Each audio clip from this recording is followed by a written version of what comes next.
Hello, boys and girls. This is Dr. Big Guy. Welcome to another South Atlantic Conference Children's Sabbath School.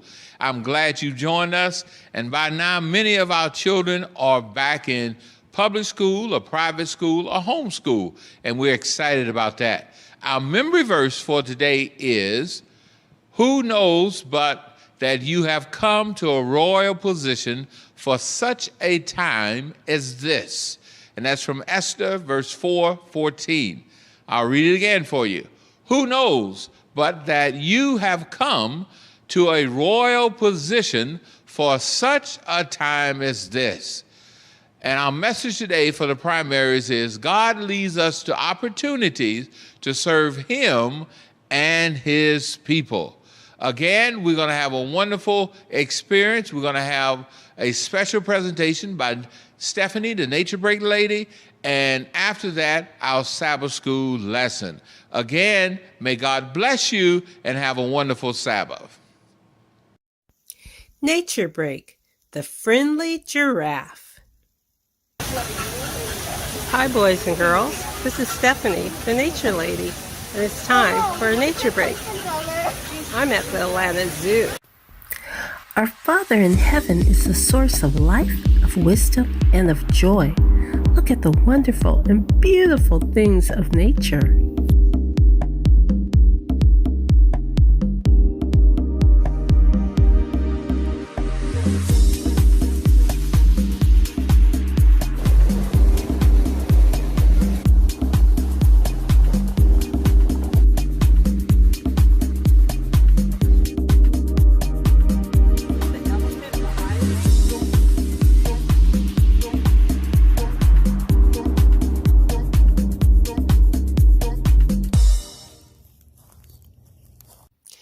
When I entered the zoo, I was greeted by a flamboyance of flamingos.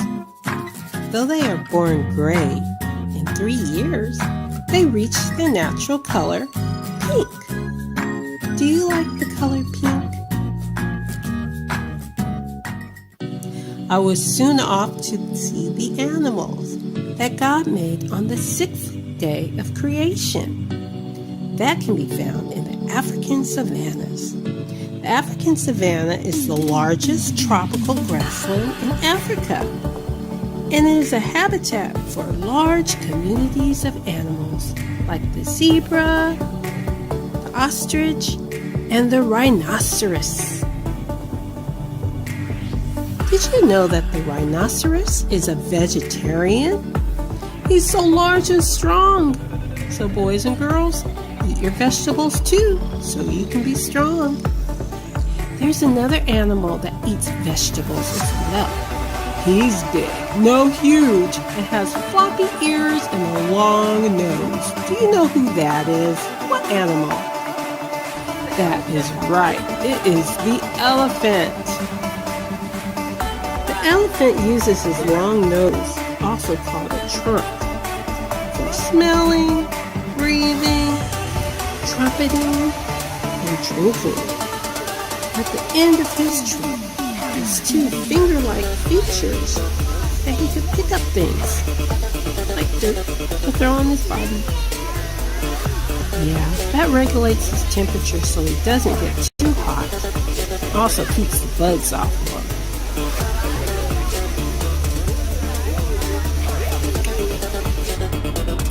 Another animal in savannas is the giraffe. They grow to be 20 feet tall. He's looking right down at me. I was a little nervous, but giraffes are friendly by nature in the animal community. They're sensitive, gentle, and social in their community. Other animals like to be around them for a very good reason. If there's danger nearby, like a lion or a hunter, the giraffes with their long necks see them right away and warn the other animals. This giraffe was friendly, and he let me even feed him. So I decided to give him some lettuce with his long black tongue. He stuck it out and took the lettuce right from my hand. Here you go.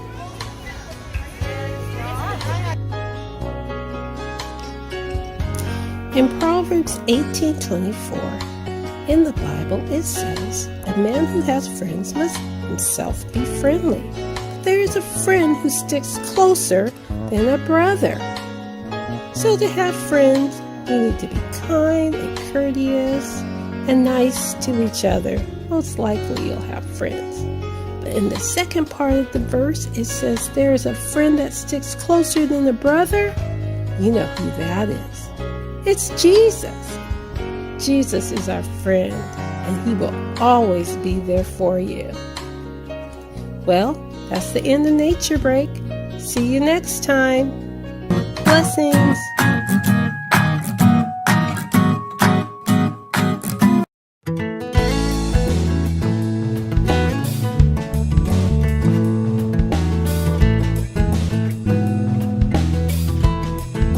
Hello, boys and girls. This is Aunt Fernita.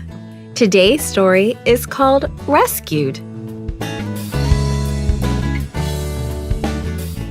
The memory verse is one of my favorite memory verses. It's from Esther, chapter 4, verse 14. It says, "Who knows but that you have come to royal position for such a time as this?" The message is God leads us to opportunities to serve Him and His people. Have you ever wanted to know something and Mom or Dad says, "Wait a minute"? It feels as if you're going to burst with curiosity. That is probably how King Xerxes felt when he came to Esther's second banquet. King Xerxes and Haman were enjoying Esther's second banquet, but the king was curious. He wanted to know what Esther wanted and why was she taking so long to tell him. "Queen Esther," he said, "what is it that you want? You may have up to half of my kingdom." "My king, if you truly care for me, please let me live, and let my people live too," she pleaded. "I have been told that we are all to be killed. If we were to be sold as slaves, I would say nothing, but we are to be destroyed." "What? Who has done this? Where is he?" the king shouted angrily. "It is Haman, that man," said Esther, pointing at Haman. Haman stopped eating. He was frightened. He hadn't expected Esther to know. He could tell the king was very angry. The king slammed down his glass and stormed from the room. Haman knew the king would kill him, so he threw himself on Queen Esther to beg for mercy. Just then, the king walked back into the room. "Haman," he roared, "how dare you attack the queen, especially while I am still here?" As soon as the king said the words, the king's servants rushed forward. They covered Haman's face and took him away. One of the king's servants, Harbona, spoke to the king. "Haman has built a hanging platform in his own yard. He built it for Mordecai, the man who warned you about the plan to kill you." "Hang Haman on it," the king ordered. King Xerxes gave Queen Esther everything Haman owned. Esther told the king that Mordecai was her cousin. She explained how Mordecai had raised her. The king sent for Mordecai. He gave Mordecai the ring that he had taken back from Haman. That ring was a symbol of the power the king gave to Mordecai. Mordecai was now the king's assistant. Esther wasn't finished with her work yet. She went back into the king's throne room and knelt before him. The king held out his scepter to her again. Esther stood.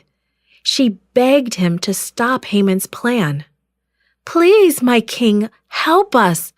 Please do something to cancel Haman's orders," she cried. "I can't cancel that law because it was sealed with my signet ring," he said. "But I can do something. Have Mordecai tell my secretaries what to write. After they are done, he can seal the orders with the ring I gave him."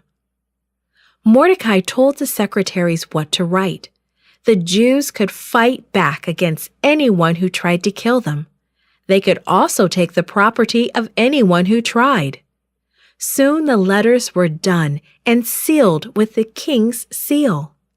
The king's special messengers rushed to deliver them throughout the land. The Jews in Susa shouted for joy when they heard the new orders. Everywhere they were delivered, the Jewish people celebrated. Some other people even became Jews. From that day to this day, Jews have celebrated the Feast of Purim. For 2 days each year they celebrate. They remember how Esther and Mordecai served God, how they helped save God's people from death.